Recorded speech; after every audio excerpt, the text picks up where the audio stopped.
Ancient Rome, a civilization of decadence and depravity. Discover the reasons why Rome was the ultimate pervert's playground. Public pornography. Ancient Rome was filled with explicit imagery on virtually every surface.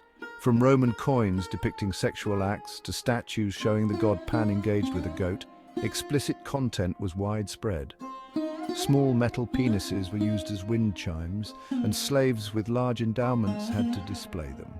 The fertility god Priapus, often depicted with an oversized phallus, was a common household figure for good luck.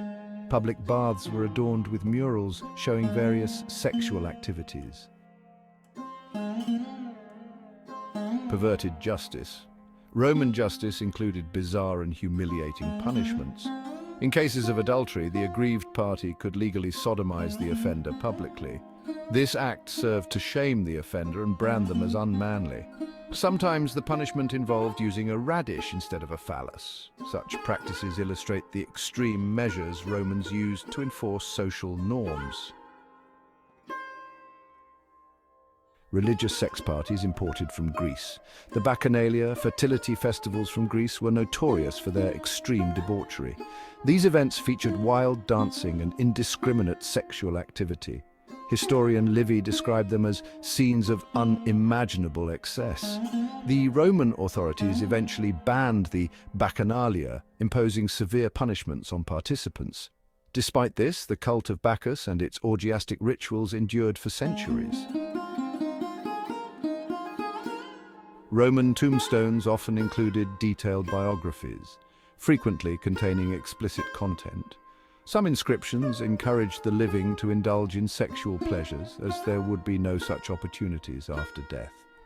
One gravestone described a wife seduced at age 7, while another detailed a three-way relationship, praising the woman's physical traits and grooming habits. Slavery was a fundamental part of Roman society. Captured individuals from military conquests were sold as property to wealthy aristocrats, who often bought young slaves for sexual purposes. Roman law did not recognize slaves as having any rights, considering them as mere objects. Consequently, sex with slaves was not regarded as infidelity, even after Emperor Augustus outlawed adultery in 31 BC. This led to widespread sexual exploitation of slaves, regardless of their gender or age. Due to ineffective contraception methods, Romans often dealt with unwanted pregnancies by abandoning newborns. Historian Mary Beard suggests that discarded babies might have become a significant source of slaves, with names like Corpius indicating they were found on dung heaps. This practice reflects the casual attitude towards infanticide prevalent in Roman culture.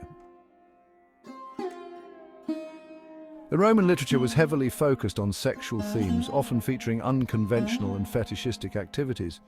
The novel Satyricon follows the adventures of a Roman man and his young lover through a world of orgies and bizarre rituals. Poets like Juvenal wrote about bestiality, rape, and sodomy, while Martial's epigrams included crude sexual references. These works reflect a society deeply obsessed with sexual content. The behavior of many Roman emperors was marked by erratic and perverse actions. Nero had a young boy castrated and tried to turn him into a woman. Caligula appointed his horse as a senator, converted the palace into a brothel, and prostituted his sisters. Elagabalus frequented Rome's red light districts in drag and reportedly invented the whoopee cushion. Though some accounts may be exaggerated, they suggest a ruling class often indulging in bizarre activities.